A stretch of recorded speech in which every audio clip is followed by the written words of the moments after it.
Sebelum lanjut ke cerita selanjutnya, yuk subscribe dan like. Absen dulu di kolom komen ya ah. Udara di ruang rias pengantin terasa tegang. Campur aduk antara aroma gardenia segar dan semprotan rambut mahal. Di tengah ruangan, Elena duduk tegak di depan cermin besar berbingkai emas.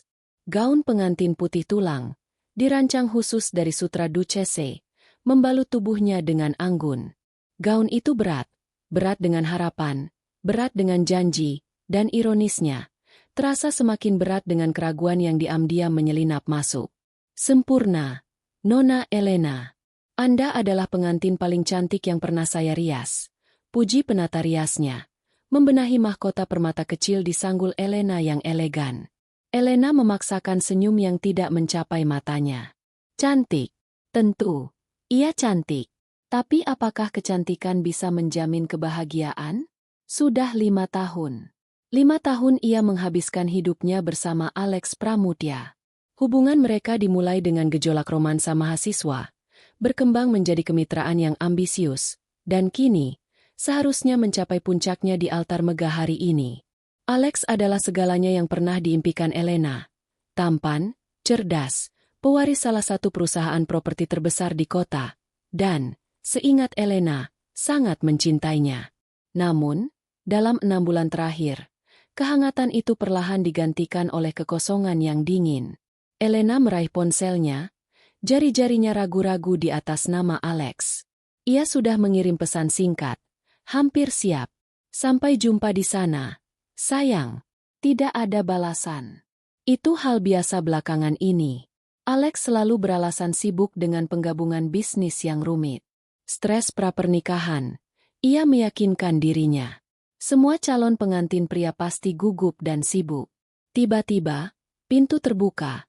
Dan suasana manis ruang rias terbelah oleh kehadiran yang tajam. Wah, lihatlah putri raja kita.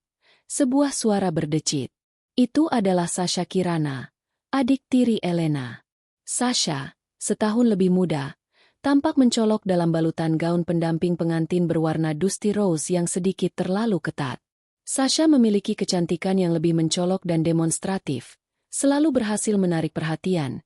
Sebuah kontras nyata dengan aura Elena yang lebih tenang dan berkelas.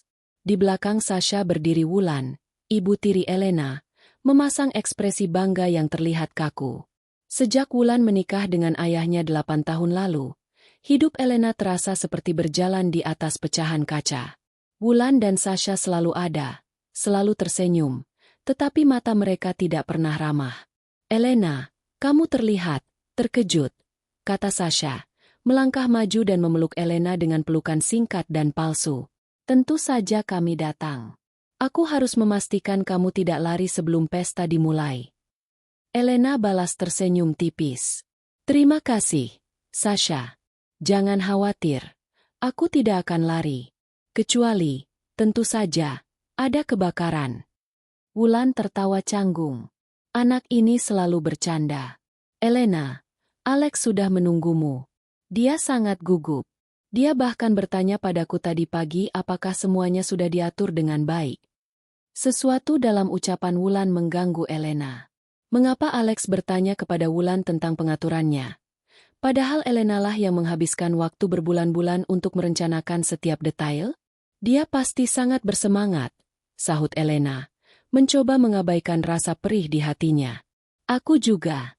5 tahun bukan waktu yang sebentar. 5 tahun, ulang Sasha, memiringkan kepalanya. Ada senyum aneh di bibirnya. Senyum yang terasa seperti rahasia. Lama, ya? Kau tahu, waktu berlalu begitu cepat. Sasha mengambil cangkir teh Elena yang dingin dan menyesapnya. Aku baru bertemu Alex intens selama setahun terakhir, tapi rasanya seperti kami sudah saling kenal selamanya. Elena menegang. Alex memang sering bertemu denganmu karena dia membantu ayah dengan urusan hukum perusahaan. Sasha, itu wajar.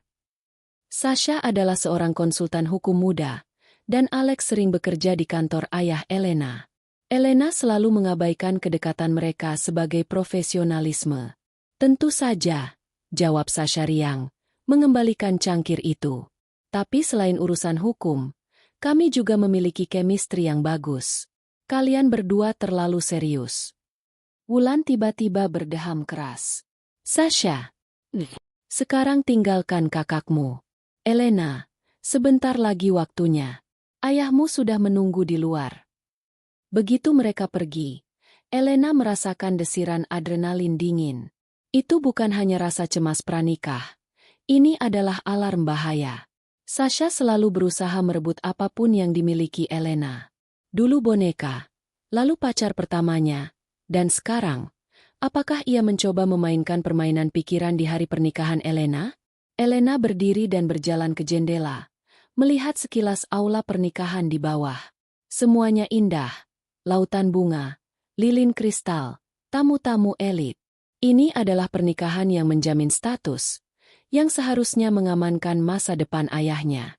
Ayahnya, yang belakangan ini terlihat stres karena masalah internal perusahaan, sangat mengharapkan pernikahan ini. Faktanya, ayahnya pernah menyebutkan bahwa pernikahan ini adalah syarat untuk rilis dana warisan besar yang bisa menyelamatkan perusahaannya dari kehancuran. Elena memejamkan mata. Ia ingat sebuah percakapan seminggu lalu. Flashback. Alex, ada apa? Tanya Elena saat Alex lagi-lagi menghindari tatapannya. Tidak ada, El. Hanya pekerjaan. Aku harus memastikan semua dokumen warisan ayahmu siap. Kita harus menikah segera agar dana itu bisa dicairkan. Ini penting untuk ayahmu, jawab Alex, menghindari sentuhan Elena.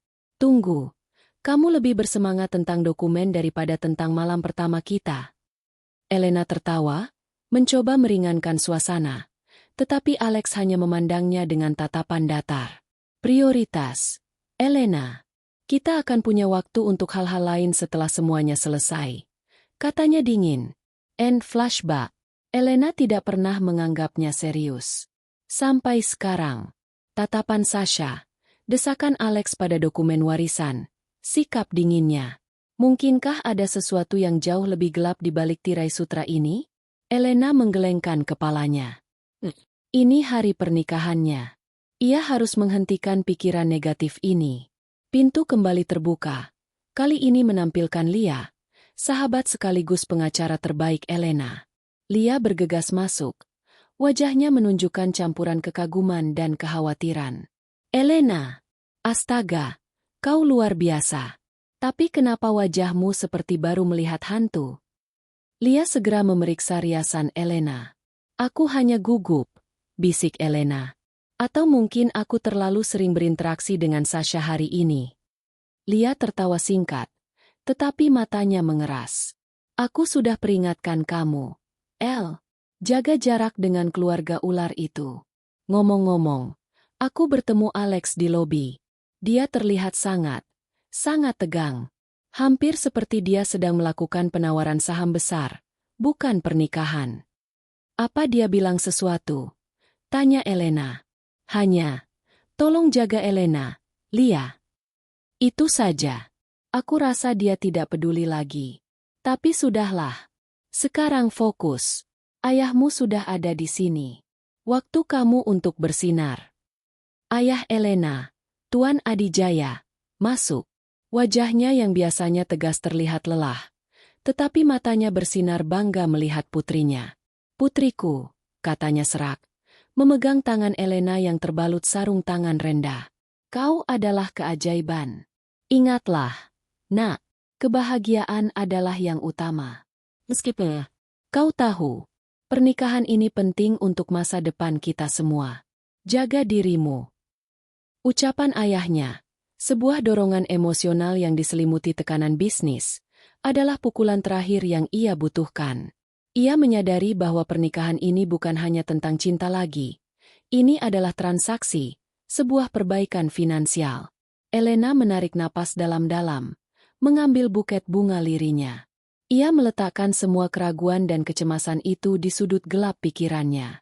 Ia harus berakting. Ia harus menjadi pengantin yang sempurna. Untuk dirinya sendiri, dan untuk ayahnya. Lampu di lorong mulai redup. Musik pernikahan mengalun. Ayah Elena mengulurkan lengan. Siap? Tanya ayahnya. Elena menanggapi dengan senyum paling meyakinkan yang ia miliki. Selalu. Elena melangkah maju. Gaun putihnya berkilauan di bawah cahaya kristal. Ia berjalan menuju masa depan yang ia yakini akan bahagia. Ia berjalan menuju Alex. Tapi saat ia mendekat, ia melihat Alex di ujung altar, wajahnya tegang. Di sebelahnya, Sasha, dalam balutan gaun pendamping, memberikan senyum misterius. Dan kemudian, pintu aula utama terbuka lebar. Alex mengambil langkah ke depan. Tangannya memegang karangan bunga mewah. Jantung Elena berdegup kencang. Siap menerima isyarat cinta terakhir sebelum janji suci diucapkan. Ia siap. Ia sudah menempuh perjalanan ini selama 5 tahun. Ia pantas mendapatkannya. Ia tidak tahu bahwa ia akan segera menerima pengkhianatan terburuk dalam hidupnya, dan bahwa 5 tahun itu adalah janji palsu yang akan segera terbakar menjadi abu. Setiap langkah yang diambil Elena di atas permadani beludru terasa seperti mengambang. Gaun pengantinnya yang mewah, laksana awan di pagi hari, bergesekan lembut dengan lantai, menciptakan bisikan anggun di antara alunan musik klasik yang megah. Tangan ayah Adijaya yang bertumpu di lengannya terasa hangat, tetapi beban di bahunya terasa berat. Elena hanya fokus pada satu titik. Alex. Alex berdiri di ujung lorong, di bawah lengkungan bunga mawar putih dan lilac. Ia mengenakan tuxedo hitam yang dibuat khusus, membuatnya tampak lebih menonjol dari kerumunan elit yang hadir. Wajahnya, biasanya dipenuhi percaya diri dan seringai santai, kini tegang dan tampak pucat. Namun, Elena salah mengartikannya sebagai ketegangan seorang calon pengantin pria. Ketika jarak antara mereka menyempit, Elena melihat ekspresi Alex. Itu bukan kegembiraan. Itu bukan cinta. Itu adalah campuran antara rasa bersalah yang terpendam dan resolusi yang kejam. Di sebelah Alex, Sasha berdiri sebagai pendamping utama. Gaun Dusty Rose-nya tampak berkilauan. Elena menangkap mata Sasha, dan kali ini, senyum adik tirinya itu tidak lagi misterius, melainkan kemenangan yang dingin. Elena mencapai altar. Ayahnya menyerahkan tangannya kepada Alex. Sebuah serah terima yang simbolis dan sakral. Jaga putriku, Alex, bisik Tuan Adijaya. Alex mengangguk, tetapi ia tidak menatap mata Elena. Tangannya yang seharusnya menenangkan, terasa dingin dan kaku di tangan Elena. Elena merasakan kekecewaan, tetapi dia menyingkirkannya, berpikir, ini adalah momen besar. Setelah ini, semuanya akan baik-baik saja. Saat pendeta mulai membuka buku ritualnya, Alex tiba-tiba menarik tangannya dari genggaman Elena.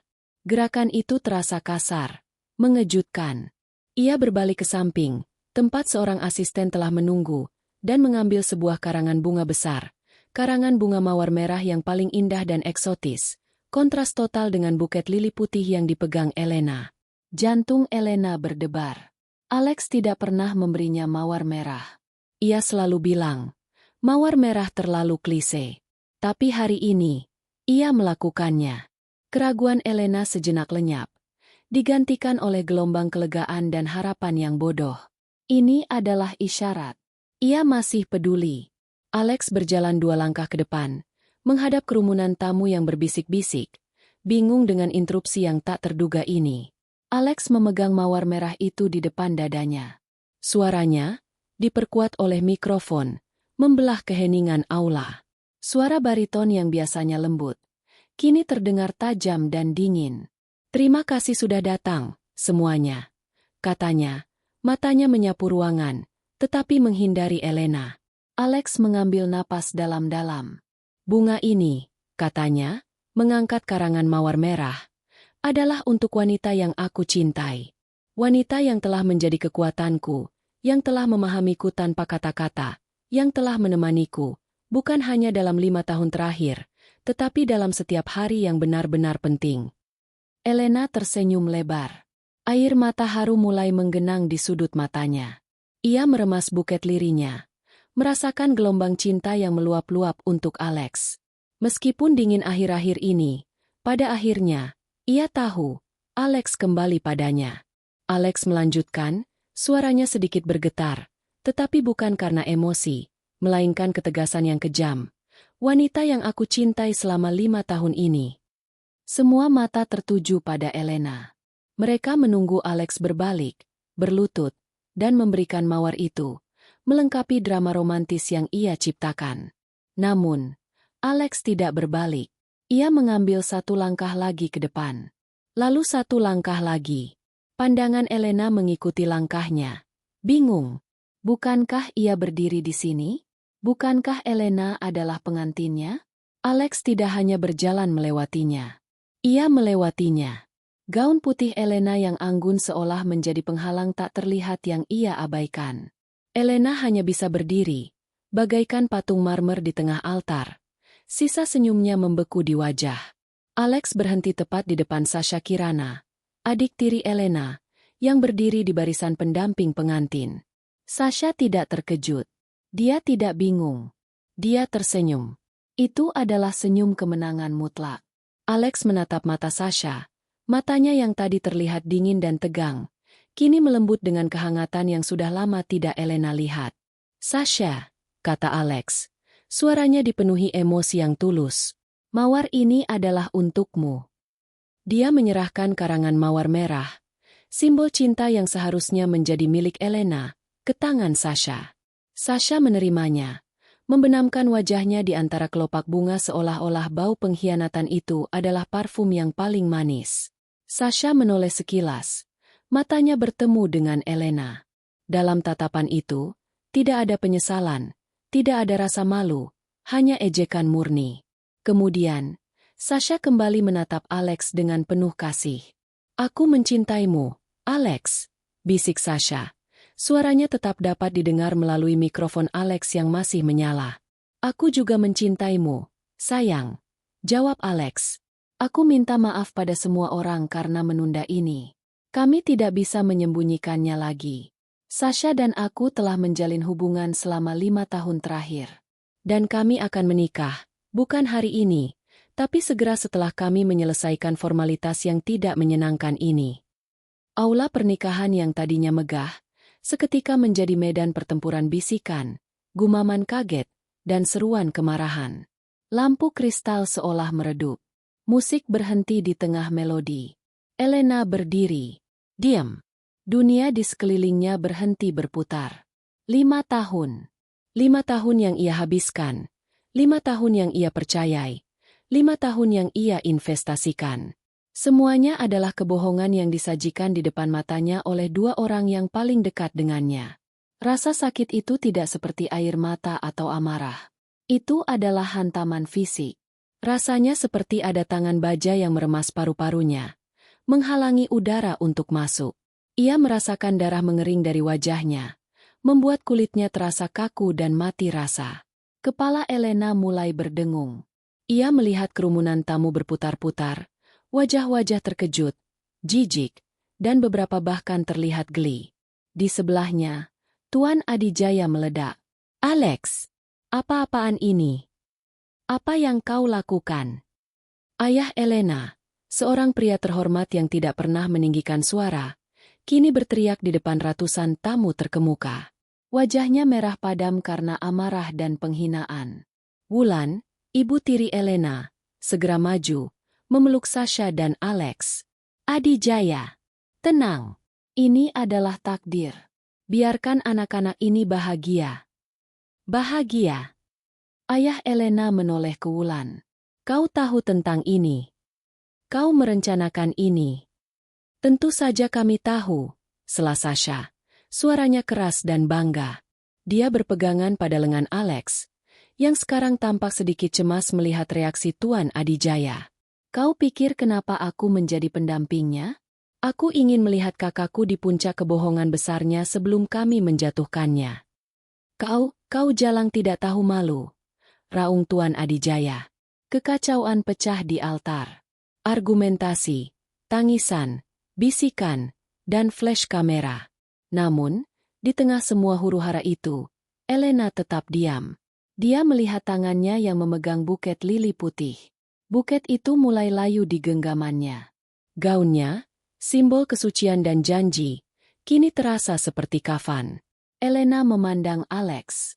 Alex akhirnya menatapnya, dan di matanya ada sedikit rasa takut, Bukan karena kehilangan Elena, tetapi karena apa yang akan terjadi selanjutnya.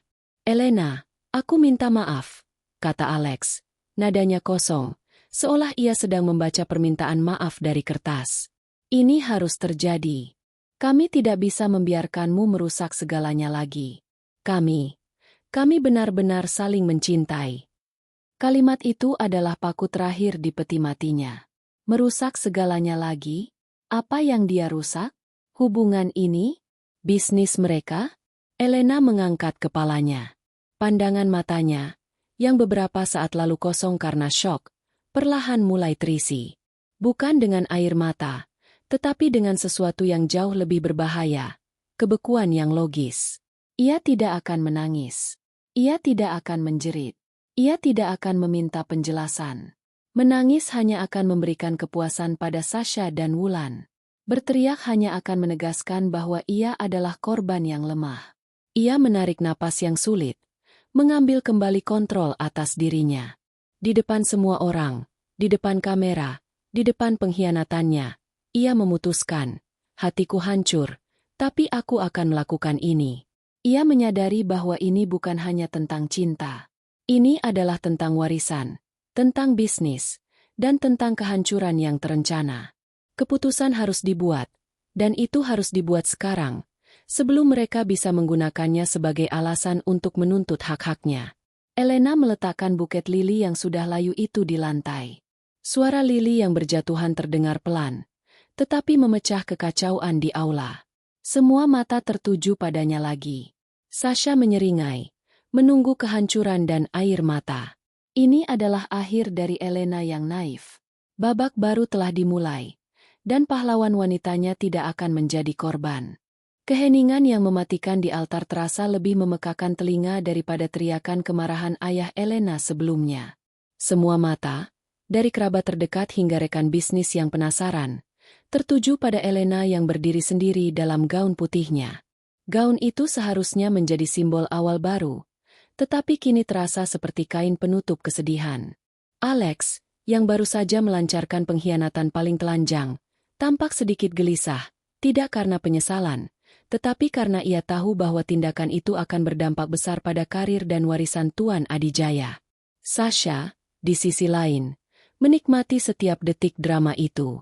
Senyumnya melebar, dan matanya berkilat penuh kemenangan. Apa yang kau lihat, Kak? Ejek Sasha. Suaranya manis dan mematikan. Tidak perlu air mata. Anggap saja ini sebagai kebaikan dari kami. Kau tidak perlu menghabiskan sisa hidupmu dengan pria yang tidak mencintaimu. Di dekatnya, Wulan, ibu tiri Elena, mengangguk setuju dengan sorot mata yang penuh ejekan. Sudahlah, Elena, terima saja takdirmu. Tidak semua yang kau inginkan bisa kau dapatkan. Kata-kata Wulan dan Sasha, yang ditujukan untuk menjatuhkannya, justru memiliki efek sebaliknya. Kalimat-kalimat itu memicu mekanisme pertahanan terakhir dalam diri Elena. Otaknya yang cerdas, yang biasanya berfokus pada analisis bisnis, tiba-tiba mengambil alih kendali penuh dari hatinya yang hancur. Elena menatap mereka, pandangannya dingin dan jernih, tanpa sedikit pun keraguan atau kesedihan yang mereka harapkan. Itu adalah pandangan seorang jenderal yang baru saja menyadari bahwa ia telah dikhianati, tetapi kini telah melihat celah dalam strategi musuh. Mereka ingin melihatku hancur, pikir Elena.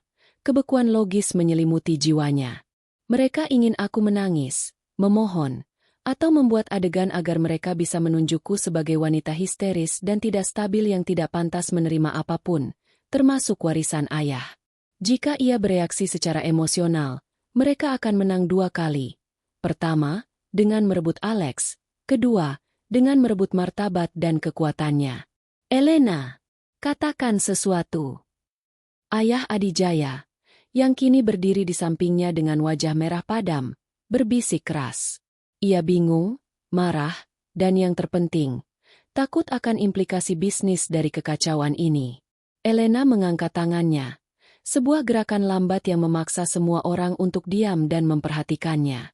Ia menghadap Alex dan Sasha. Bibirnya terangkat sedikit, tetapi itu bukan senyum. Itu adalah topeng ketenangan sempurna. Alex, kata Elena. Suaranya tenang, datar, dan kuat, bergetar sedikit pun di balik mikrofon yang dipegang Alex. Kau baru saja membuktikan satu hal, bahwa keputusan terbaik yang pernah aku ambil adalah meragukan kesetiaanmu selama 6 bulan terakhir. Alex tersentak. Ia tidak menyangka respons setenang ini. Kau telah menghabiskan 5 tahun untuk berpura-pura mencintaiku, lanjut Elena. Pandangannya kini tertuju pada Sasha.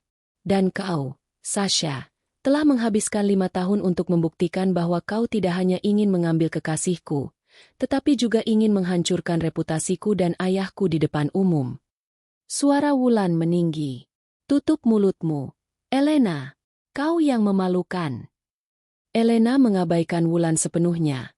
Fokus pada sepasang pengkhianat di depannya. Saya tidak akan mempermalukan diri saya sendiri dengan mengemis cinta yang sudah jelas tidak ada harganya. Cinta yang berharga tidak perlu dicuri dan tidak perlu dipertukarkan dengan dokumen warisan. Ujar Elena, sengaja menyebutkan kata warisan dengan lantang. Gumam tamu semakin keras. Para investor dan rekan bisnis yang hadir mulai bertukar pandang penuh makna. Mereka memahami implikasi di balik kata-kata Elena. Elena kemudian melakukan hal yang paling mengejutkan. Ia meraih cincin berlian besar yang melingkari jari manisnya. Cincin yang seharusnya menjadi simbol ikatan abadi mereka. Dengan gerakan yang lambat, penuh makna, dan disaksikan oleh ratusan orang, ia melepaskannya. Cincin itu dingin, berat, dan kini terasa menjijikan. Cincin ini, katanya, suaranya dingin. Sekarang adalah properti yang tidak berguna, sama seperti janjimu, Alex. Elena tidak melemparkan cincin itu ke Alex. Ia juga tidak menjatuhkannya ke lantai. Sebaliknya, ia berbalik, menemukan Tuan Adijaya yang tertegun, dan meletakkan cincin itu di telapak tangan ayahnya. Ayah, kata Elena. Suaranya melembut hanya untuk ayahnya. Saya minta maaf karena acara hari ini tidak berjalan seperti yang kita harapkan. Tetapi, saya memohon pada Anda, jangan khawatirkan saya. Prioritas kita sekarang adalah menyelamatkan perusahaan kita, bukan harga diri saya. Ayah Adijaya hanya bisa menatap cincin itu, terlalu terkejut untuk berbicara. Kemudian, Elena berbalik menghadap mikrofon lagi. Wajahnya menghadap kerumunan. Kepada semua tamu yang terhormat, katanya, suaranya bergema kuat dan tegas. Saya, Elena Adijaya, dengan ini membatalkan pernikahan yang seharusnya terjadi hari ini. Tarik napas panjang, Elena memberikan pernyataan penutupnya. Pernyataan yang mengubah penghinaan menjadi kekuatan. Saya menerima penghinaan ini, kata Elena, menatap tajam ke arah Alex dan Sasha. Sebagai berkah. Berkah yang menunjukkan wajah sejati orang-orang di sekitar saya, dan menyelamatkan saya dari kehidupan yang penuh kebohongan. Terima kasih atas pelajaran berharga ini. Semoga Anda berdua bahagia dengan kebahagiaan yang Anda curi. Sasha dan Alex terdiam. Senyum kemenangan mereka mendadak pudar. Mereka berharap Elena akan menjadi korban yang menangis, bukan musuh yang cerdas dan tenang. Dengan membatalkan pernikahan itu sendiri, Elena secara efektif mengambil kembali kekuatan naratif. Ia tidak dicampakkan. Ia memilih untuk pergi. Tanpa menunggu reaksi lebih lanjut, tanpa setetes air mata pun, Elena membalikkan punggungnya. Gaun putihnya yang mahal berkibar seiring ia melangkah, bukan tergesa-gesa, melainkan dengan langkah yang sengaja diatur dan bermartabat. Alex, yang baru tersadar dari syok, mencoba memanggil. Elena, tunggu. Kita perlu bicara soal dokumen. Elena tidak menoleh. Ia berjalan lurus melewati aula yang hening. Langkahnya kokoh. Ia mendengar Lia, sahabatnya, berteriak, "Itu baru sahabatku." Sebelum ia melihat Tuan Adijaya yang kebingungan mencoba mengendalikan kekacauan yang terjadi. Wulan dan Sasha, meskipun mendapatkan yang mereka inginkan, Alex dan rasa malu Elena, tampak tidak senang karena Elena tidak memberikan reaksi dramatis yang mereka dambakan. Ketika Elena mencapai pintu belakang, seorang pelayan muda berusaha membantunya dengan ekor gaunnya. Elena tersenyum lembut. "Terima kasih," bisiknya. "Tapi aku tidak butuh bantuan lagi. Aku bisa berjalan sendiri sekarang." Elena melangkah keluar dari aula mewah itu, meninggalkan gaun pengantinnya yang berat, lili putih yang layu di lantai altar, dan puing-puing hati yang telah hancur. Ia tahu air mata akan datang nanti, di tempat yang sunyi dan pribadi. Tapi untuk saat ini, yang ada hanyalah tekad yang membara. Dia tidak kehilangan Alex. Dia kehilangan kebohongan. Dan sebagai gantinya, dia mendapatkan kebebasannya dan sebuah misi baru, untuk membalas dendam dengan cara yang paling elegan dan mematikan, dengan mengalahkan mereka di permainan mereka sendiri. Elena keluar dari aula megah, gaun pengantin sutra yang kini terasa dingin dan asing di kulitnya, menyeret di lantai marmer. Tepat di luar pintu samping, Lia sudah menunggunya. Wajah sahabatnya memerah antara amarah dan kekaguman. Lia tidak mengatakan apa-apa tentang drama di dalam. Ia hanya melepas jaket oversized dari pendampingnya dan melilitkannya di bahu Elena. "Kau mengemudi?" tanya Lia. Suaranya pelan dan serius. "Aku bahkan tidak tahu di mana kunci mobilku," jawab Elena. Suaranya serak dan jauh. "Bagus. Mobil pengantinku sudah menunggu," kata Lia, menarik Elena menjauh dari keriuhan. Ia mengisyaratkan kepada sopir taksi yang bersembunyi di sudut untuk membawa mereka pergi. "Kita tidak akan pulang. Kau butuh tempat yang netral, aman, dan punya minibar." Dalam perjalanan menuju sebuah hotel mewah di pusat kota, Elena hanya menatap pantulan dirinya di jendela. Riasan yang tadinya sempurna kini terlihat sedikit retak, tetapi matanya, meskipun kosong, tidak menunjukkan tanda-tanda air mata. Lia memegang tangannya sepanjang jalan, kehangatan yang stabil yang menahan Elena dari kehancuran total. Mereka tiba di hotel dan langsung menuju kamar suite tertinggi yang dipesan Lia. Begitu pintu tertutup dan suara kota teredam, Elena tahu saatnya telah tiba. Dinding pertahanan yang ia bangun di altar, yang membuatnya tetap tenang di depan Alex dan Sasha, seketika runtuh. Elena merobek mahkota permata dari rambutnya, lalu merangkak ke kamar mandi. Ia tidak bisa melihat gaun itu lagi. Dengan gerakan panik, ia melepaskan kancing dan resleting gaun sutra itu, melemparkannya ke lantai seperti bangkai ular yang harus disingkirkan. Ia melompat ke bawah pancuran, membiarkan air panas mengguyur tubuhnya, seolah-olah ia bisa membersihkan 5 tahun kebohongan dan pengkhianatan dari kulitnya. Air mata, yang ia tahan dengan kemauan keras, akhirnya mengalir, bercampur dengan air yang turun. Itu bukan tangisan yang keras dan histeris, melainkan ratapan yang dalam dan menyakitkan, kesedihan yang tak terkatakan atas waktu yang terbuang dan kepercayaan yang dikhianati. 5 tahun, gumamnya dalam hati. Bagaimana mungkin cinta selama 5 tahun tidak pernah ada? Bagaimana mungkin ia begitu buta? Setelah setengah jam, Elena keluar. Ia mengenakan jubah mandi hotel, wajahnya bersih, matanya bengkak, tetapi rohnya terasa lebih ringan, seperti beban berat telah terangkat. Lia sudah menunggunya di sofa, dengan 2 gelas whisky di atas meja. Di samping gelas, terhampar semua barang yang mereka ambil dari ruang rias. Tas tangan kecil Elena, ponsel, dan sebuah amplop kaku dengan logo perusahaan ayah Elena. "Minum ini," perintah Lia lembut, menyodorkan gelas. "Dan ya, aku sudah mematikan ponselmu. Kita tidak ingin drama apapun mengganggu sesi strategi ini." Elena menyesap whisky itu. Cairan hangat membakar tenggorokannya, menghadirkan rasa sakit yang nyata untuk menggantikan rasa sakit emosional yang abstrak. "Aku hancur, Lia," bisik Elena. "Aku tahu," jawab Lia, matanya penuh simpati.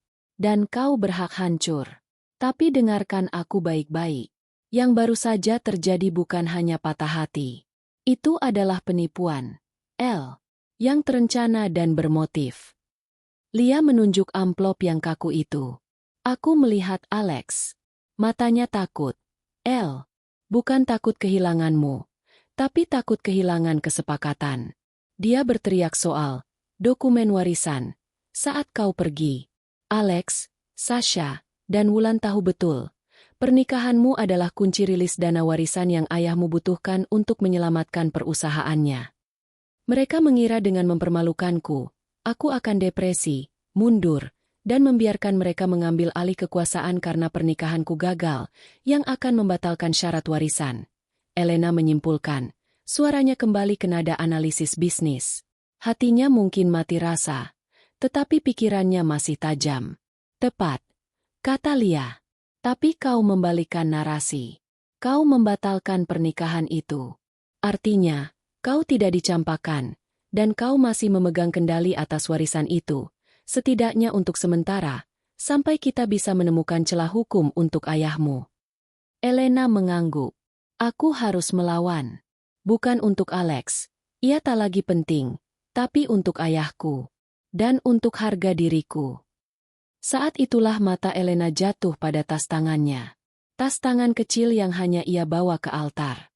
Ia mengaduk isinya, mencari obat pereda sakit kepala, tetapi jarinya menyentuh sesuatu yang ganjil.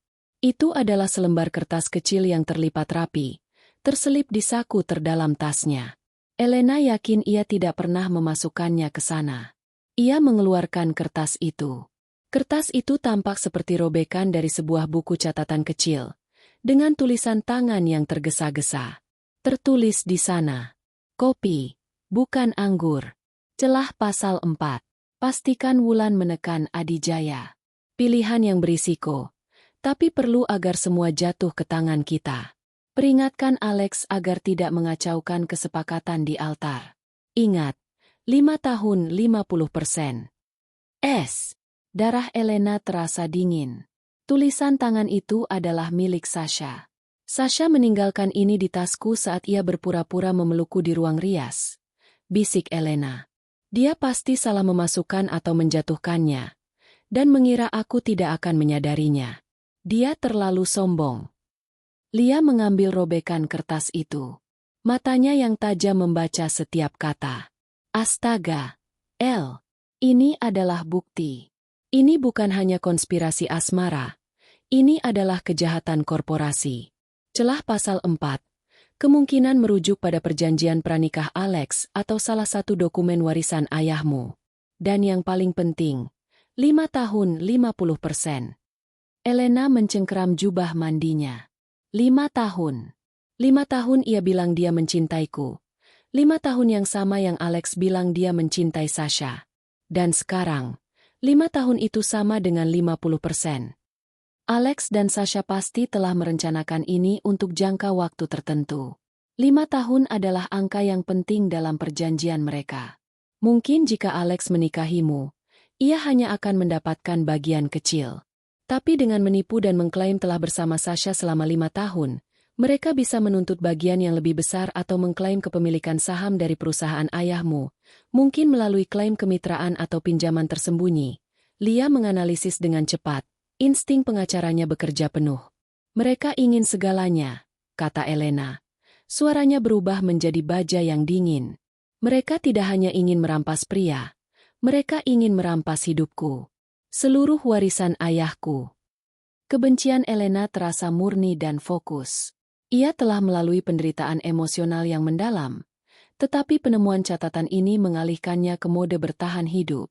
Rasa sakit yang mematikan kini berubah menjadi energi balas dendam yang terarah. Baiklah, kata Elena, berdiri dari sofa. Matanya kembali jernih dan tajam, jauh lebih tajam dari sebelumnya. Aku menangis. Aku mengakui kekalahanku dalam permainan cinta. Sekarang, permainan yang sebenarnya telah dimulai. Lia tersenyum.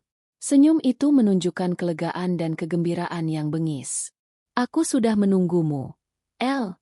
Jadi, apa langkah pertama kita? Elena mengambil ponselnya yang sudah dimatikan. Ia menyalakannya, tetapi segera mengaktifkan mode pesawat. Langkah pertama, kata Elena. Menatap Lia. Kita harus berakting seolah-olah aku benar-benar hancur dan sedang berlibur untuk menenangkan diri. Mereka harus berpikir aku lemah. Sementara itu, kau dan aku akan mulai menyerang mereka di satu-satunya tempat yang mereka pedulikan, di dokumen dan di rekening bank. Kita harus memblokir semua akses Alex ke dokumen perusahaan ayahmu malam ini juga. Apakah kau punya salinan digital dari perjanjian warisan itu? Tanya Lia. Ada. Semua yang penting ada di cloud pribadiku.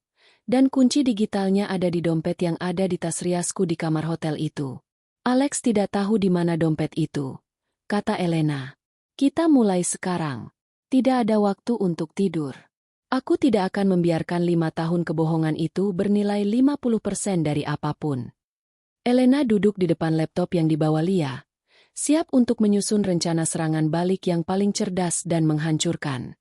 Malam itu memang dingin, tetapi api balas dendam di hati Elena jauh lebih panas. Malam beranjak pagi. Fajar di balik jendela suite hotel mewah itu tidak membawa kehangatan, tetapi justru cahaya dingin yang menerangi tumpukan dokumen hukum, laptop, dan gelas whisky kosong. Elena dan Lia, mengenakan jubah mandi seolah itu adalah seragam tempur, telah menghabiskan malam dalam keheningan yang penuh konsentrasi. Mereka tidak tidur, digerakkan oleh adrenalin dan tekad murni untuk membongkar konspirasi yang terjadi. Ini dia, kata Lia, menggeser laptopnya. Matanya merah karena kurang tidur tetapi berbinar tajam. Perjanjian warisan ayahmu, yang ditandatangani 3 tahun lalu, memiliki klausul yang sangat spesifik. Pasal 4 yang disebutkan Sasha dalam catatan ini, bunyinya, pencairan 50% dana konsolidasi warisan hanya dapat dilakukan setelah Tuan Alex Pramudia dan Nona Elena Adijaya secara resmi menikah dan berada dalam ikatan pernikahan sah selama minimal 5 tahun. Atau setelah adanya putusan pengadilan yang menyatakan pembatalan atau perceraian atas dasar penipuan pihak kedua. Elena memejamkan mata, memproses informasi itu. Mereka hanya fokus pada paruh pertama klausul itu. Mereka mengira dengan menikahiku dan kemudian menceraikanku setelah 5 tahun, mereka bisa mendapatkan 50%. Tapi karena mereka mempercepat pengkhianatan ini di altar, mereka pikir dengan membatalkan pernikahan, ayahku tidak akan memenuhi syarat pertama, dan mereka bisa mengklaim kegagalan pernikahan itu sebagai force majeure untuk mengambil alih perusahaan dengan cara lain. Ya, tapi lihatlah paruh kedua, potong Lia, menunjuk layar. Atau setelah adanya putusan pengadilan yang menyatakan pembatalan atau perceraian atas dasar penipuan pihak kedua. Pihak kedua adalah Alex, bisik Elena. Senyum dingin muncul di bibirnya. Jika pernikahan dibatalkan atas dasar penipuan Alex, bukan hanya mereka tidak mendapatkan 50%, tetapi dia bisa menghadapi gugatan perdata dan kriminal. Tepat. Kau membatalkan pernikahan itu di depan umum, tetapi secara hukum, kau harus mengajukan gugatan pembatalan pernikahan dan juga menuntut ganti rugi atas penipuan pernikahan, fraudulent marriage, berdasarkan niat Alex yang jelas bermotif finansial. Lia menjelaskan, mengetuk-ngetuk robekan catatan Sasha. Ini adalah bukti niat jahat mereka. Bukti bahwa hubungan 5 tahun itu adalah perencanaan untuk mengambil aset. Sasha adalah konsultan hukum. Dia tahu persis bagaimana memanfaatkan celah ini. Elena mengambil napas dalam-dalam. Tekadnya semakin menguat. Mereka melakukan tindakan penipuan pernikahan yang dipercepat. Mereka mengira aku akan jatuh dan membiarkan pernikahan itu gagal tanpa tuntutan. Mereka ingin aku menjadi korban yang lemah, sehingga mereka bisa bermanuver di balik layar untuk mengambil alih aset ayah saat beliau sedang lemah. Jadi, kita membalik mejanya, kata Lia. Kita menyerang balik. Kita gugat Alex. Kita tuntut Sasha sebagai kaki tangan. Dan yang paling penting, kita harus segera memproteksi aset ayahmu. Apakah ayahmu sempat menekan dokumen penting prapernikahan dengan Alex baru-baru ini? Elena beralih ke laptopnya, membuka folder terenkripsi. Ya, minggu lalu. Alex mendesak ayah untuk menandatangani perjanjian kerjasama aset prapernikahan, yang pada dasarnya memberikan Alex akses darurat ke beberapa akun likuiditas ayah jika pernikahan berjalan lancar. Tujuannya, katanya, adalah untuk menstabilkan perusahaan ayah di masa-masa sulit. Itu omong kosong. Itu jebakan. Seru Lia. Aku tahu. Tapi ayah sangat percaya pada Alex dan tertekan oleh kondisi perusahaan.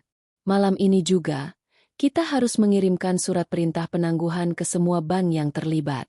Karena pernikahan dibatalkan oleh pihak yang ditipu, semua perjanjian pranikah yang ditandatangani harus segera dibekukan. Perintah Elena. Suaranya kini seperti seorang CEO. Lia segera mulai mengetik draft surat-surat hukum dengan kecepatan kilat. Sementara Elena mengambil peran yang lebih besar, membuat ilusi. Lia, dengarkan rencanaku.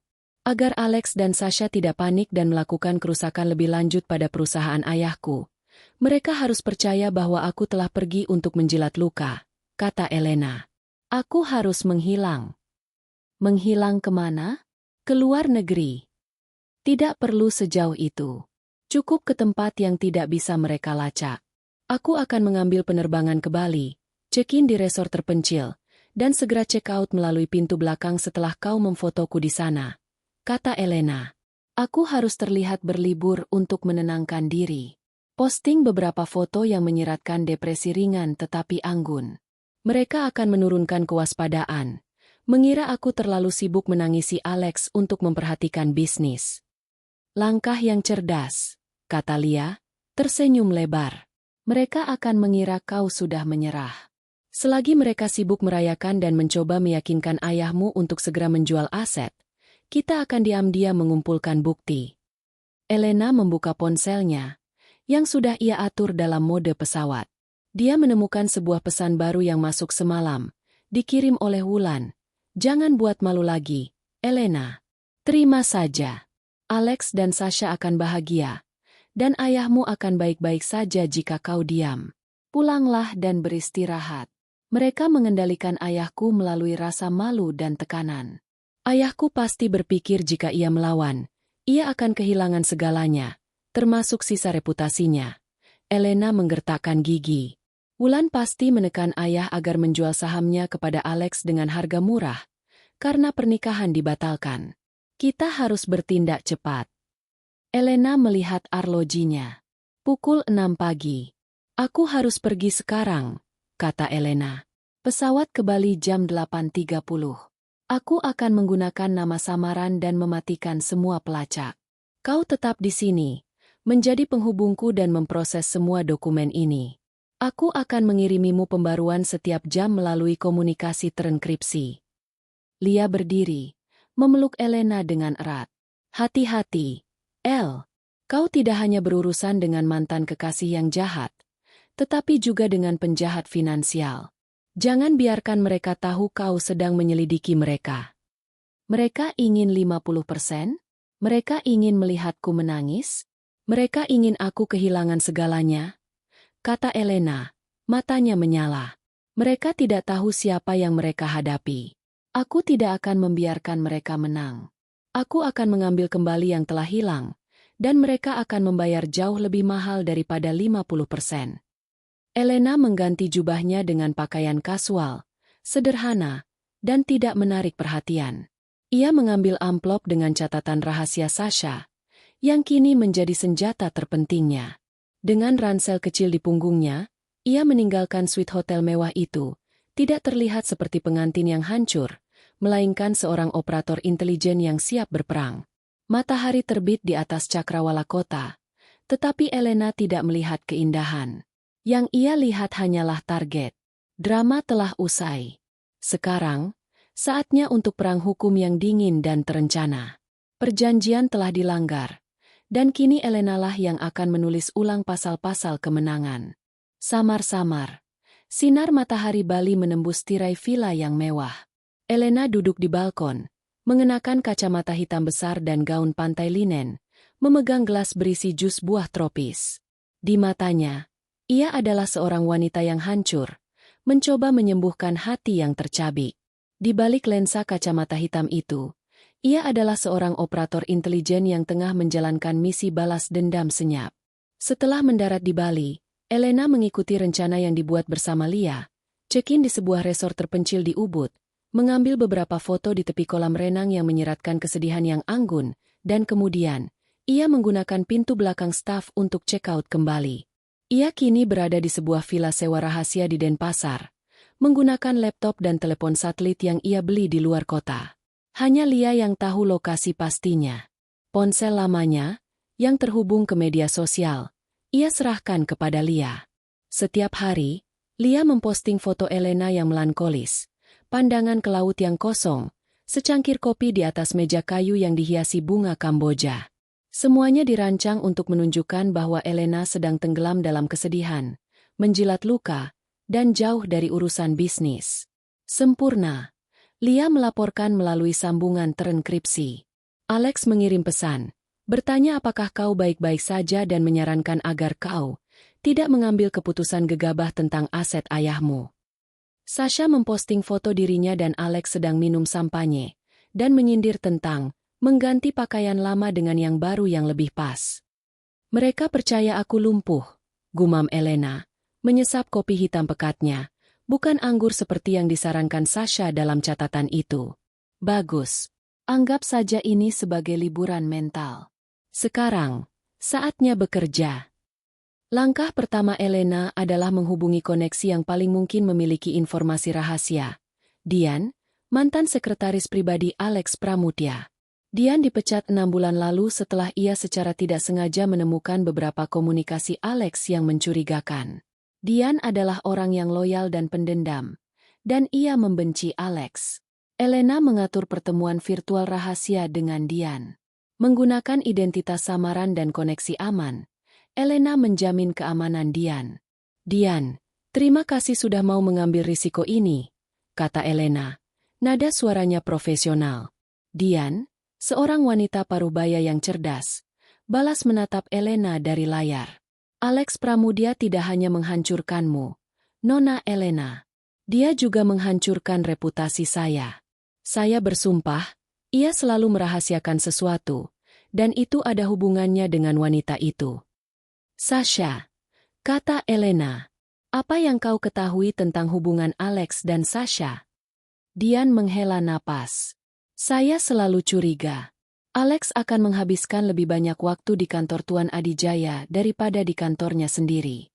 Dan setiap kali Sasha datang, Alex akan membatalkan semua jadwal, meskipun itu jadwal dengan Anda. Tapi ada satu hal aneh yang saya temukan, Nona Elena. 6 bulan sebelum saya dipecat, sekitar 4,5 tahun lalu, saya memproses pembayaran konsultan yang sangat besar, secara rutin, dari akun pribadi Alex ke rekening sebuah firma hukum kecil. Nama firmanya, Kirana & Co. Jantung Elena berdegup kencang. Kirana adalah nama belakang Sasha. Sasha menjalankan firma konsultasi hukum kecil. Berapa jumlahnya, dan seberapa sering? Desak Elena. Jumlahnya besar. Ratusan juta per bulan. Dan itu rutin, tanpa putus, selama 4,5 tahun terakhir, sampai dia memecat saya. Tujuannya tertera sebagai biaya konsultasi hukum strategis laten. Elena segera menghitung. 4,5 tahun. Sekitar 54 bulan, uang dikirim secara rutin, seolah-olah itu adalah semacam gaji atau pembayaran untuk kesepakatan. Ini dikombinasikan dengan catatan 5 tahun 50%, semakin memperkuat kecurigaan bahwa hubungan mereka adalah kemitraan yang terencana, bukan cinta spontan. Mereka perlu membuktikan keberadaan hubungan 5 tahun itu untuk memenuhi syarat dalam perjanjian warisan. Dian, bisakah kau mendapatkan salinan transfer itu? Bukti transfer bank? Tanya Elena. Dian mengangguk. Saya sempat memindai beberapa dokumen sebelum dipecat. Saya tahu Alex tidak jujur. Saya akan mengirimkannya kepada Anda sekarang melalui saluran ini. Setelah mengakhiri panggilan dengan Dian, Elena segera menghubungi Lia untuk memproses bukti transfer tersebut. Lia berjanji akan menggunakan bukti itu untuk menunjukkan pola penipuan keuangan yang mendasari klaim Alex atas hubungan 5 tahun mereka. Langkah kedua adalah menghubungi orang dalam di perusahaan ayahnya, Pak Budi, kepala akuntansi yang telah bekerja dengan Tuan Adijaya selama 20 tahun dan sangat setia. Pak Budi terdengar lelah dan tertekan saat menerima panggilan terenkripsi Elena. Nona Elena, syukurlah Anda menghubungi saya. Ayah Anda, dia tidak baik-baik saja, kata Pak Budi. Dia malu. Nona. Tapi yang lebih buruk, Wulan dan Sasha sekarang ada di kantor, mendesaknya untuk menandatangani dokumen pinjaman baru yang sangat buruk. Pinjaman apa, Pak Budi? Tanya Elena, hatinya mencelos. Pinjaman likuiditas darurat dari perusahaan Alex, Nona. Mereka mengklaim tanpa pernikahan, perusahaan Tuan Adijaya akan runtuh. Alex menawarkan pinjaman dengan bunga selangit, dan jika ayah Anda gagal bayar, Alex akan mengambil alih saham mayoritas. Wulan terus-menerus mengatakan kepada ayah Anda bahwa ini adalah satu-satunya jalan keluar, dan bahwa Anda sudah berlibur dan tidak peduli. Lapor Pak Budi, suaranya penuh kemarahan yang tertahan. Ini adalah strategi Alex, membuat Elena terlihat tidak bertanggung jawab dan memanfaatkan kelemahan ayah Elena untuk mengambil alih perusahaan dengan legal. Apakah ayah saya sudah menandatanganinya? Belum. Tapi Wulan meminta saya menyiapkan dokumennya hari ini. Saya mengulur waktu. Nona, saya bilang saya butuh audit mendesak. Tapi saya tidak bisa menahannya lebih lama dari 48 jam. 48 jam. Elena mengulang. Cukup waktu. Pak Budi, Anda adalah satu-satunya yang saya percaya. Tolong bantu saya. Saya butuh semua data transaksi perusahaan ayah dalam 6 bulan terakhir. Cari transaksi yang dilakukan oleh Alex atau Wulan yang tidak memiliki otorisasi penuh dari ayah saya. Salin ke flash drive terenkripsi, sembunyikan, dan tunggu instruksi saya. Jangan biarkan siapapun melihat Anda. Perintah Elena. Akan saya lakukan, Nona. Demi Tuan Adijaya. Jawab Pak Budi. Elena mengakhiri panggilan. Ia menyadari seberapa besar risiko yang diambilnya dan betapa cepatnya Alex dan Sasha bergerak. Mereka tidak menunggu ia kembali. Mereka memanfaatkan kehancuran yang mereka ciptakan. Beberapa jam kemudian, Lia mengirimkan laporan. Semua bukti transfer dari Alex ke Sasha sudah diverifikasi, membuktikan adanya pola pembayaran yang konsisten selama 5 tahun yang sama dengan klaim cinta Alex. Kita punya amunisi, El, pesan Lia. Ini cukup untuk menggugat Alex dan Sasha atas penipuan terorganisir dan konspirasi bisnis. Aku sedang menyiapkan semua dokumennya. Saatnya untuk menghubungi ayahmu. Elena tahu ia tidak bisa menelepon ayahnya langsung. Wulan pasti akan menguping. Dia hanya punya satu cara untuk menghubungi ayahnya secara aman, melalui koneksi yang tidak akan pernah dicurigai. Mantan supir ayahnya, yang kini bekerja sebagai pengemudi pribadi seorang rekan bisnis ayah. Elena mengirim pesan singkat, terenkripsi, dan meminta Lia untuk mengatur pertemuan rahasia. Pertemuan itu harus terjadi sebelum 48 jam. Aku akan kembali ke Jakarta besok malam, bisik Elena pada dirinya sendiri, menatap ponsel yang menampilkan postingan Instagram palsu dirinya yang sedang menikmati pemandangan laut yang indah. Di bawah foto itu, ada komentar dari Sasha. Selamat bersenang-senang, Kak. Semoga cepat sembuh dari patah hati. Kami di sini akan menjaga semua yang harus kau urus. Elena membalas komentar itu dengan emoji hati yang pecah yang ia ambil dari stiker Instagram. Di balik emoji itu, Elena tersenyum. Jaga dengan baik, Sasha. Karena aku datang untuk mengambilnya kembali. Dan lebih banyak lagi. Penyelidikan diam-diam telah mengumpulkan bukti yang cukup. Elena kembali ke Jakarta pada malam hari, menyelinap masuk melalui terminal kargo bandara, menghindari mata-mata yang mungkin ditempatkan Alex di gerbang kedatangan VIP. Ia mengenakan wig dan kacamata berbingkai, jauh dari citra sosialita yang selalu ia tampilkan. Ia bukan lagi Elena Adijaya, tunangan yang dicampakkan. Ia adalah hantu, bergerak tanpa terdeteksi. Prioritas pertamanya adalah menemui Pak Budi. Pertemuan itu terjadi di sebuah gudang tua milik teman lama Lia di kawasan industri. Pak Budi tiba. Wajahnya tegang dan dipenuhi kekhawatiran. Nona Elena, syukurlah Anda kembali, bisik Pak Budi, segera menyerahkan sebuah flash drive terenkripsi kecil. Saya berhasil mengulur waktu 48 jam. Wulan dan Alex sangat marah. Nona, mereka mendesak Tuan Adijaya untuk menekan perjanjian pinjaman likuiditas. Katanya, hari ini adalah batas akhirnya. Bagus. Pak Budi, Anda telah menyelamatkan ayah saya. Sekarang, tinggalkan tempat ini. Jangan biarkan siapapun melihat Anda bersama saya. Perintah Elena. Suaranya mengandung otoritas yang tidak pernah ia gunakan sebelumnya. Lia segera memproses flash drive itu. Data yang ditemukan mengkonfirmasi kecurigaan Elena. Alex telah memanipulasi laporan keuangan perusahaan Tuan Adijaya selama 6 bulan terakhir, menggunakan celah dalam perjanjian kerjasama untuk mengeluarkan dana kecil secara teratur.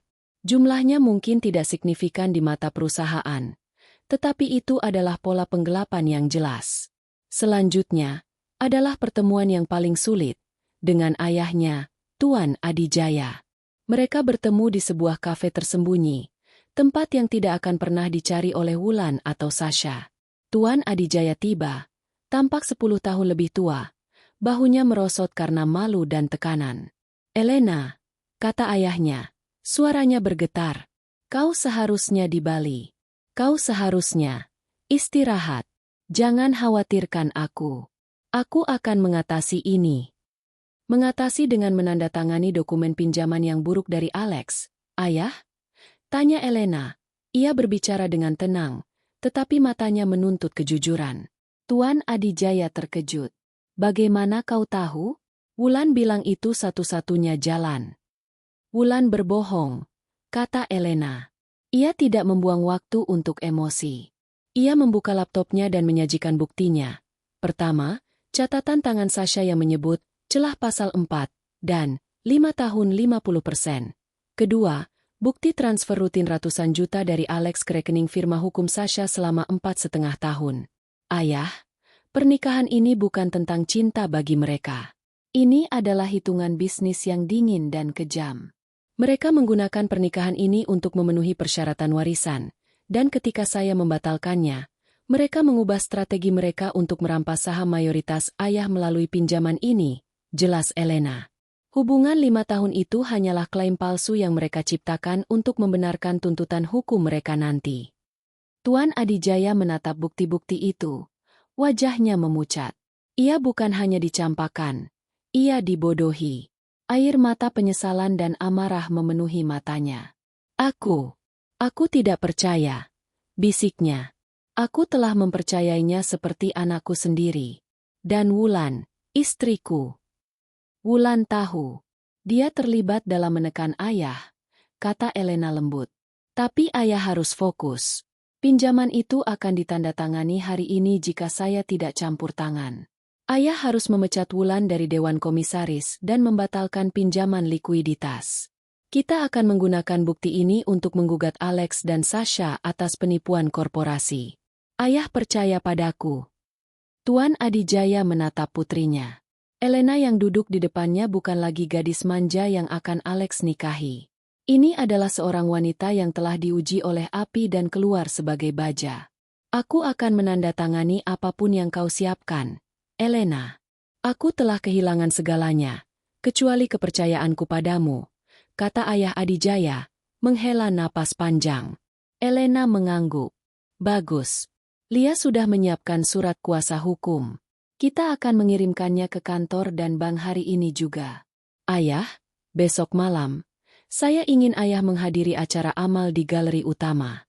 Tunjukkan pada semua orang bahwa ayah masih berdiri tegak. Dan tinggalkan Wulan di rumah." Dengan urusan ayahnya beres, Elena dan Lia mengalihkan fokus mereka. Malam berikutnya, di galeri utama, acara amal terbesar tahun ini menjadi panggung Elena untuk kembali ke publik. Elena muncul, tidak dengan gaun pesta, tetapi dengan setelan pantsuit hitam yang dirancang khusus, memancarkan aura kekuatan dan profesionalisme yang dingin. Ia ditemani Lia, yang tampak garang dalam setelan pengacara mahalnya. Kehadiran Elena yang tiba-tiba, setelah kabar pengkhianatan di altar, mengirimkan gelombang kejutan di antara kerumunan elit. Alex dan Sasha ada di sana. Mereka tampak terkejut. Ekspresi mereka berubah dari gembira menjadi waspada saat melihat Elena. Sasha memeluk lengan Alex dengan posesif, tersenyum palsu. Saat Elena dan Lia berjalan melewati ruangan, semua mata tertuju pada mereka. Sasha mendekat, dengan senyum predator. "Kakak, kukira kau sedang menikmati lautan di Bali. Cepat sekali sembuh dari patah hati, ya?" sindir Sasha. "Laut Bali sangat indah, Sasha," jawab Elena, tanpa emosi, menatap adiknya dengan tatapan datar yang menusuk. "Tapi aku menyadari, kehilangan yang kubawa pulang jauh lebih berharga daripada yang kutinggalkan." Sasha mengerutkan kening, mencoba mencari makna tersembunyi. Sebelum Sasha sempat membalas, seorang pria berjas abu-abu gelap, dengan aura yang sama kuatnya dengan Alex, tetapi lebih tenang dan berhati-hati, mendekati Elena. Itu adalah Devan Prawira, rival utama Alex dalam bisnis properti dan konstruksi. Devan dikenal karena taktik bisnisnya yang bersih namun mematikan. Devan tersenyum sopan. Nona Elena. Sebuah kejutan yang menyenangkan. Saya Devan Prawira. Saya turut berduka atas apa yang Anda alami.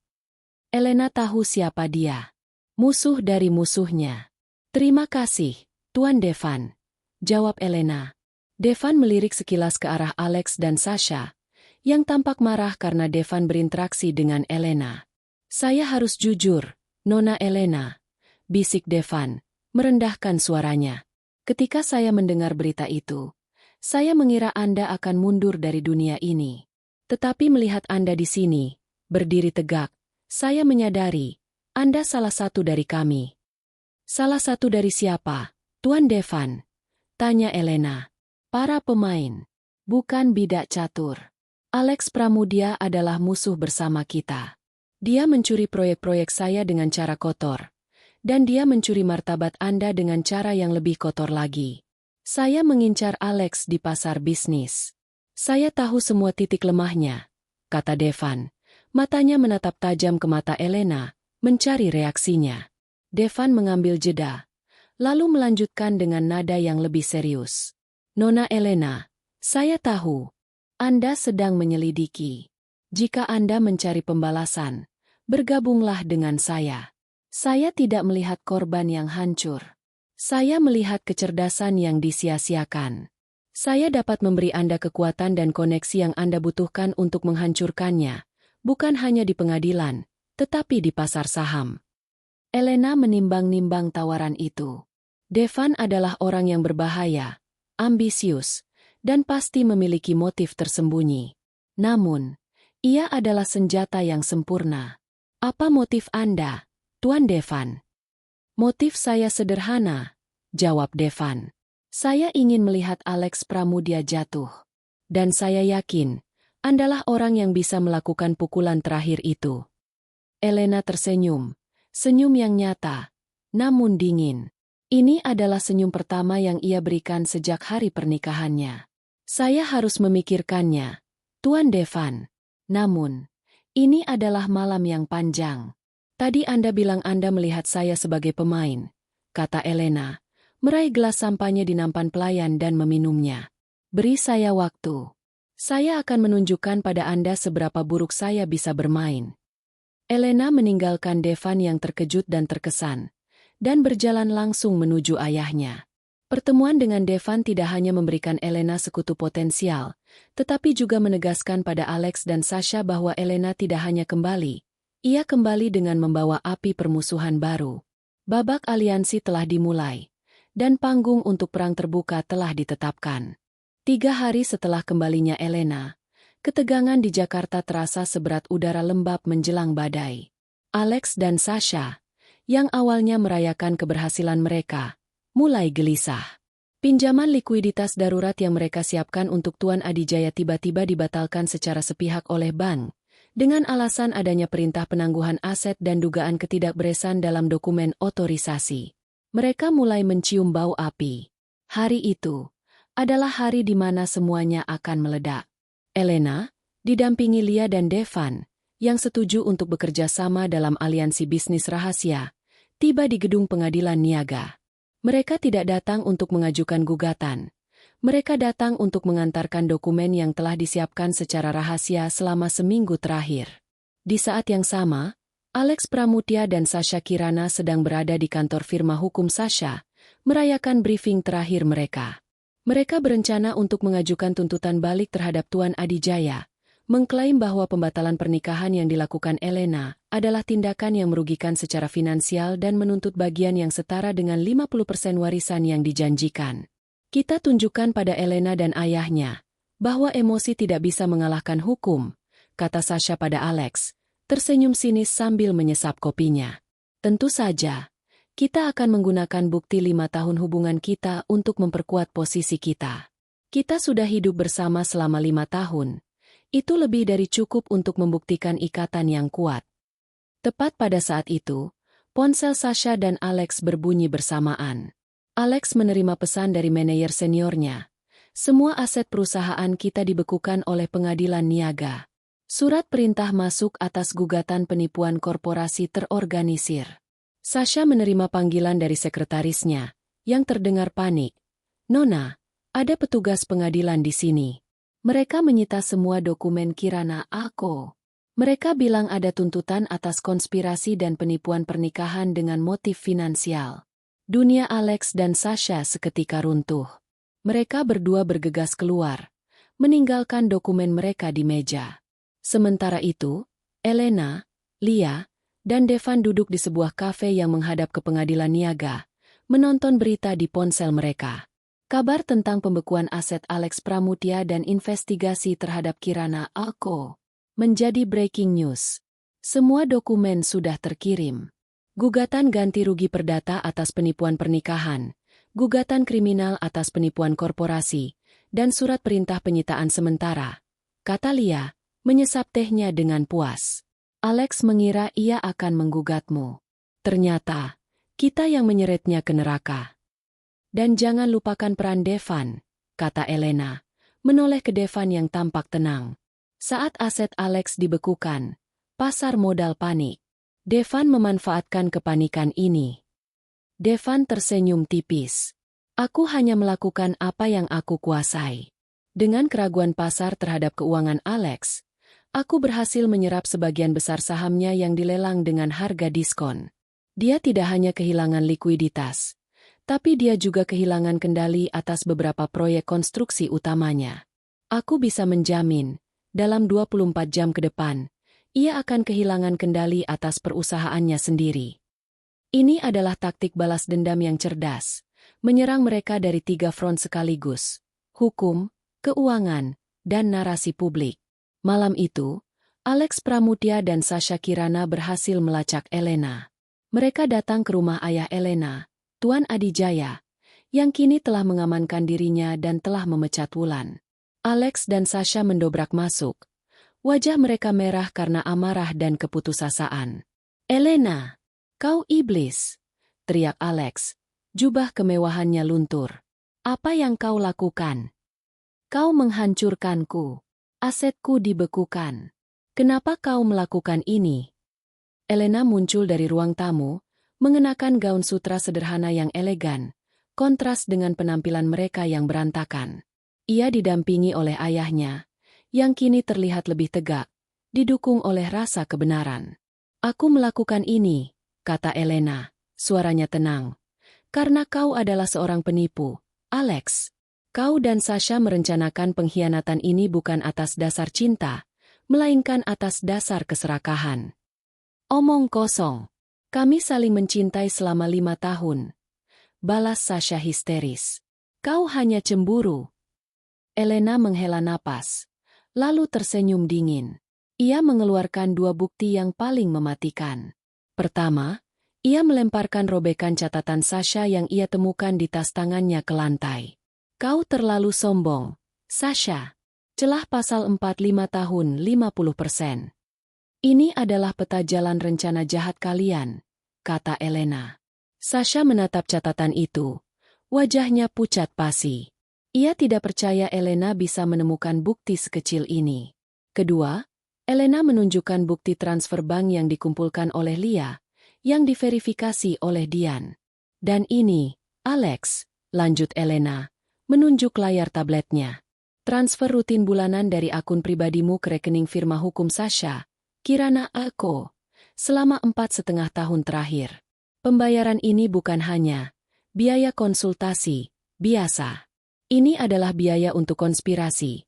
Biaya yang menunjukkan adanya niat jahat terorganisir untuk merampas asetku, ayahku, dan perusahaanku. Cinta yang sah tidak perlu dibayar ratusan juta per bulan. Alex Pramutya terhuyung mundur. Ia tidak menyangka bahwa pembayaran yang ia anggap tersembunyi selama ini akan menjadi bukti paling kuat yang menjeratnya. Kau tidak bisa membuktikan apa-apa. Kami hanya rekan bisnis yang sangat dekat. Alex mencoba berbohong. Rekan bisnis yang sangat dekat, yang kemudian mengklaim hubungan romantis 5 tahun di altar? Kau sendiri yang mengatakannya, Alex. Dan itu adalah kebohongan yang disengaja di depan saksi untuk mendapatkan persentase warisan ayahku, tegas Elena. Dan karena penipuan ini, Alex, pernikahan yang kau batalkan itu akan secara hukum dinyatakan sebagai penipuan pernikahan yang bermotif finansial. Kau tidak hanya tidak akan mendapatkan 50% warisan, tetapi kau akan membayar ganti rugi miliaran dan menghadapi tuntutan atas penipuan korporasi yang akan menjatuhkanmu, kata Lia, yang baru saja masuk bersama beberapa petugas keamanan. Wulan, ibu tiri Elena, yang mencoba bersembunyi di balik sofa, dihentikan oleh Tuan Adijaya. Wulan, kata Tuan Adijaya, suaranya dipenuhi kekecewaan. Semua aset yang kau transfer ke rekening putrimu atas nama dana darurat telah dibekukan. Kau dipecat dari Dewan Komisaris. Kau akan menghadapi penyelidikan bersama putrimu. Keputusan Elena telah diumumkan. Kartu-kartu telah dibuka. Alex dan Sasha, yang datang dengan harapan mengintimidasi Elena agar menarik gugatannya, kini dihadapkan pada kenyataan pahit.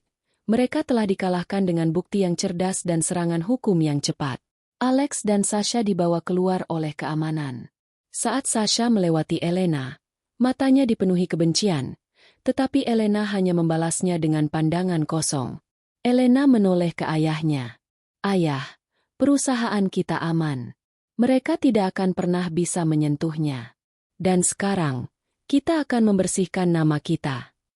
Perang telah dimulai, dan pada akhir bab 8 ini, Elena telah memenangkan pertempuran penting pertama dengan serangan balik yang kejam dan elegan. Bulan-bulan berikutnya setelah ledakan di rumah Adijaya terasa seperti pertarungan hukum dan bisnis yang tak pernah berakhir. Namun, bagi Elena, ini adalah perjalanan pembersihan yang intens dan cepat. Serangan baliknya yang terencana di bab 8, didukung oleh bukti kuat dan koneksi Devan, menciptakan efek domino yang menghancurkan bagi Alex Pramudya dan Sasha Kirana. Di pengadilan, gugatan Elena atas penipuan pernikahan bermotif finansial diselesaikan dengan cepat. Bukti transfer uang dari Alex ke Sasha, ditambah catatan tangan Sasha yang merinci rencana mereka untuk mendapatkan 50% warisan, tidak dapat dibantah. Pengadilan memutuskan untuk membatalkan pernikahan itu, yang secara teknis belum terlaksana, dan menghukum Alex dengan ganti rugi perdata yang sangat besar, mengikat semua asetnya yang tersisa. Alex Pramudya, yang dulunya adalah pewaris ambisius, kini dihadapkan pada kenyataan pahit. Perusahaannya mengalami kebangkrutan karena asetnya dibekukan dan proyek-proyek utamanya diambil alih oleh Devan Prawira. Devan, yang kini menjadi sekutu Elena, secara profesional dan etis menghancurkan Alex, memaksanya menjual sahamnya dengan harga yang sangat rendah.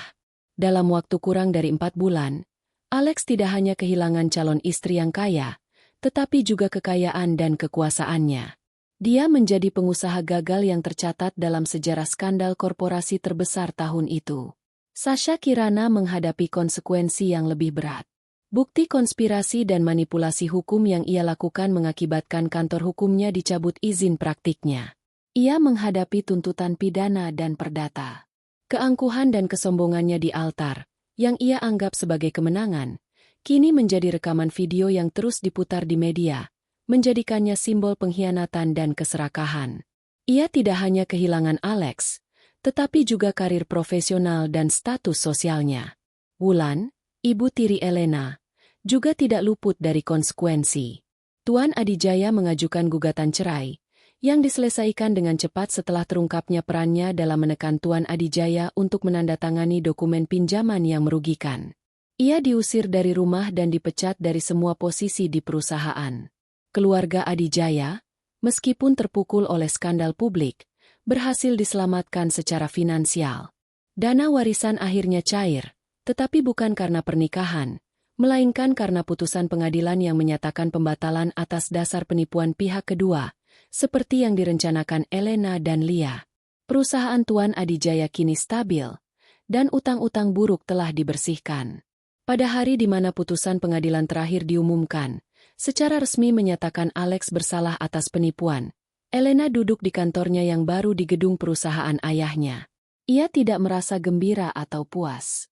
Yang ia rasakan hanyalah kebebasan. Sudah selesai, El, kata Lia, menutup berkas.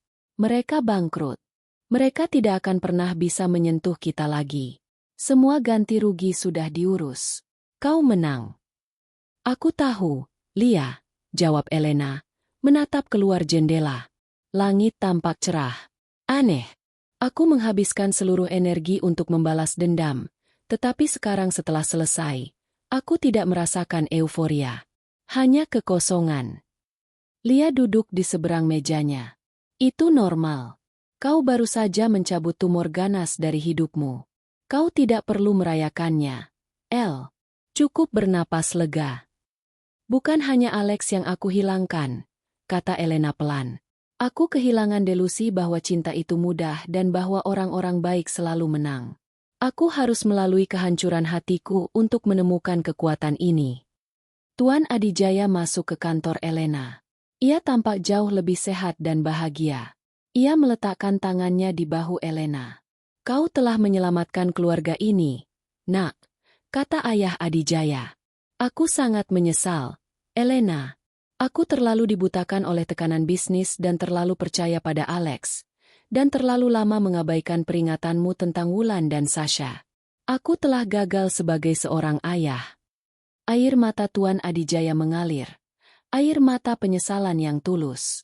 Elena berdiri dan memeluk ayahnya. Ini adalah kehangatan yang telah ia rindukan selama bertahun-tahun. Ayah tidak gagal, bisik Elena. Ayah hanya membuat kesalahan. Kita semua membuat kesalahan. Sekarang, kita harus membangun kembali. Kemenangan ini memberikan Elena lebih dari sekadar uang atau kekuasaan. Ini memberinya hubungan yang jujur dengan ayahnya dan kejelasan diri. Rasa sakitnya telah menjadi katalis. Ia tidak lagi menjadi calon istri dari Alex. Ia adalah Elena Adijaya, wanita yang cerdas, strategis, dan mandiri. Hubungannya dengan Devan, yang dimulai sebagai aliansi strategis, kini berkembang menjadi rasa hormat profesional yang mendalam. Devan terpesona oleh kecerdasan dan ketenangan Elena dalam menghadapi badai. Suatu malam, saat makan malam kerja, Devan mengangkat gelas.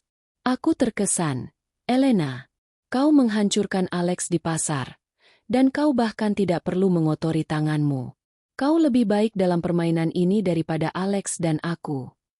Elena tersenyum. Aku hanya pemain baru yang belajar dari kesalahan pemain lama. Dan aku tahu, Tuan Devan, kau menikmati setiap detiknya. Tentu saja, jawab Devan, matanya bersinar. Tapi yang paling penting, Elena, kau mendapatkan kembali kebebasanmu. Kau tidak lagi dibatasi oleh janji palsu atau rencana orang lain. Kau punya kendali penuh. Elena melihat ke cermin malam itu. Gaun pengantin putih itu sudah lama dibakar. Ia melihat pantulan dirinya. Wanita berjas bisnis yang tajam. Matanya tidak lagi bengkak karena air mata, tetapi dipenuhi api ambisi dan kejelasan. Ia menyadari bahwa kehancuran hatinya adalah hadiah termahal. Ia tidak hanya lolos dari pernikahan yang mengerikan, tetapi ia juga menemukan kemampuan yang terpendam dan harga dirinya. Kebencian telah pergi, digantikan oleh pemahaman yang dingin dan kuat.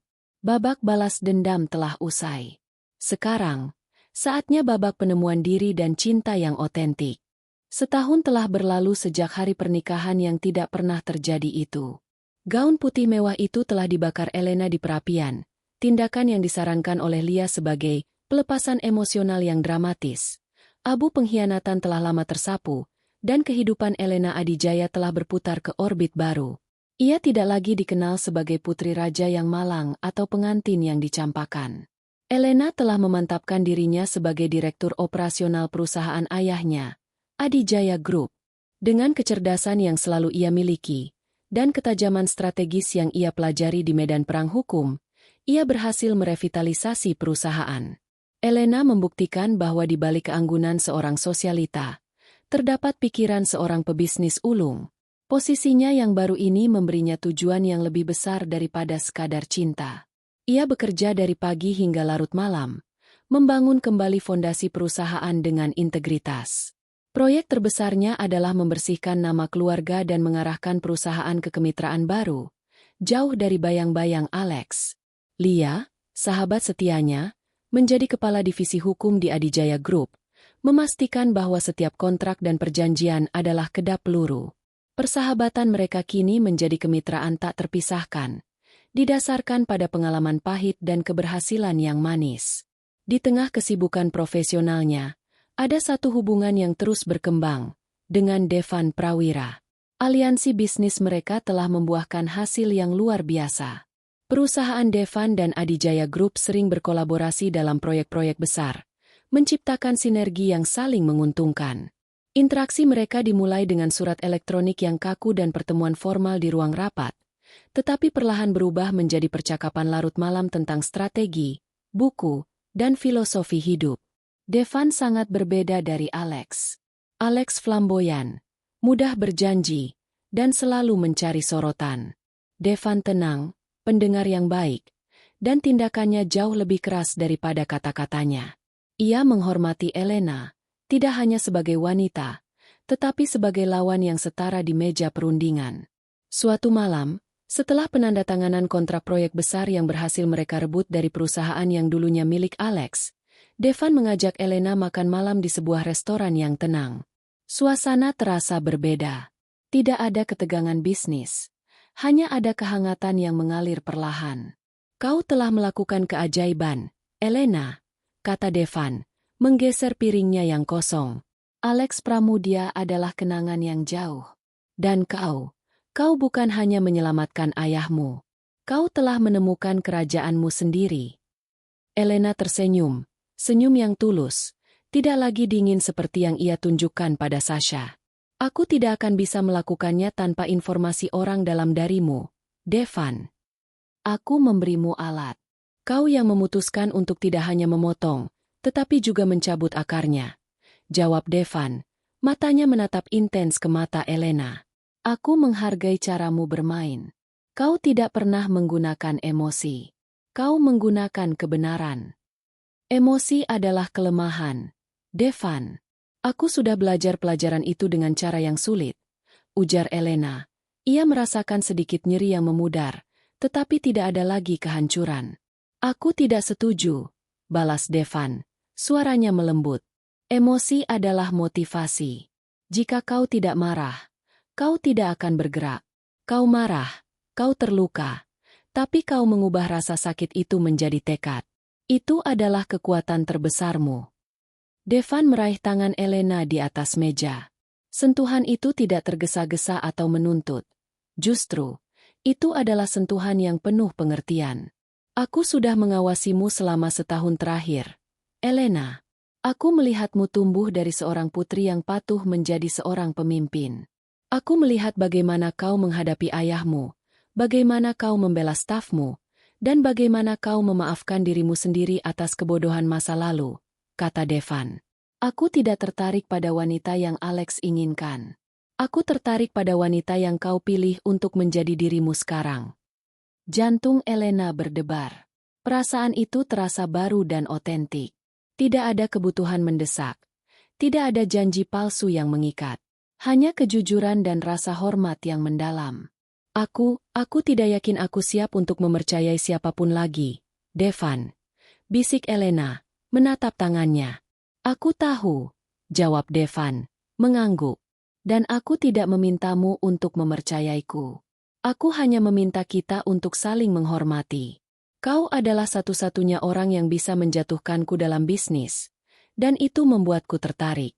Jika kita akan membangun sesuatu, itu harus didasarkan pada kejujuran itu, bukan pada delusi romantis." Hubungan mereka pun berkembang dari sana, secara bertahap dan alami. Mereka berkencan, tetapi tidak dengan gembar-gembor publik. Mereka menikmati diskusi yang merangsang pikiran dan kebersamaan yang damai. Devan tidak mencoba menggantikan Alex. Ia membantu Elena melupakan Alex sepenuhnya. Penemuan sejati. Beberapa bulan kemudian, pada hari ulang tahunnya, Elena mengambil cuti. Ia pergi sendirian ke sebuah pantai di pinggiran kota, tempat ia bisa merenung tanpa gangguan. Ia melihat ke laut, mengingat rasa sakit yang ia rasakan setahun sebelumnya di Bali, saat ia memulai operasi penyelidikan rahasianya. Ia menyadari bahwa kehancuran hatinya di altar pernikahan adalah titik balik yang paling signifikan dalam hidupnya. Jika Alex tidak meninggalkannya, Elena akan menikahinya, hidup dalam kebohongan yang manis, dan perlahan-lahan kehilangan dirinya dan perusahaan ayahnya. Ia akan tetap menjadi Elena yang naif dan pasif, yang kekuatannya terpendam di balik gaun mahal. Pengkhianatan Alex dan Sasha adalah katalisator yang membebaskannya. Peristiwa itu memaksa Elena untuk melihat ke dalam dirinya dan menyadari bahwa ia mampu menjadi lebih dari sekadar kekasih atau istri. Ia adalah seorang pejuang, seorang penguasa, seorang pemimpin. Elena mengambil ponselnya dan menulis sebuah pesan singkat kepada Lia. Aku akhirnya tahu. Kehancuran bukanlah akhir. Itu adalah dasar untuk membangun yang lebih kuat. Lia membalas. Sudah lama kukatakan, El. Selamat datang di babak baru. Malam itu, Devan menjemput Elena. Ia tidak membawa mawar merah, yang kini menjadi simbol pengkhianatan, tetapi bunga lili putih, bunga yang sama dengan buket yang layu di altar, tetapi kali ini, lili itu segar dan murni. Lili yang bersih, kata Devan, untuk janji yang tulus. Janji apa, Devan? Tanya Elena, matanya berkaca-kaca. Janji untuk selalu jujur. Aku mencintaimu, Elena. Bukan karena siapa dirimu setahun lalu, tetapi karena siapa dirimu sekarang. Seorang wanita yang pantas mendapatkan cinta yang otentik, cinta yang menghormati kekuatanmu, bukan merampasnya. Elena, yang dulu berdiri membeku di altar, kini berdiri tegak. Ia telah menyembuhkan hatinya. Ia tidak hanya mendapatkan kembali kendali atas kehidupannya, ia juga menemukan cinta yang pantas ia dapatkan. Cinta yang dibangun di atas rasa hormat, kejujuran, dan kesetaraan. Ia memeluk Devan. Senyum bahagia yang sebenarnya akhirnya terukir di wajahnya. Hatiku hancur, tapi aku melakukan ini, gumam Elena dalam hati. Dan apa yang ia lakukan adalah, ia menyelamatkan dirinya sendiri.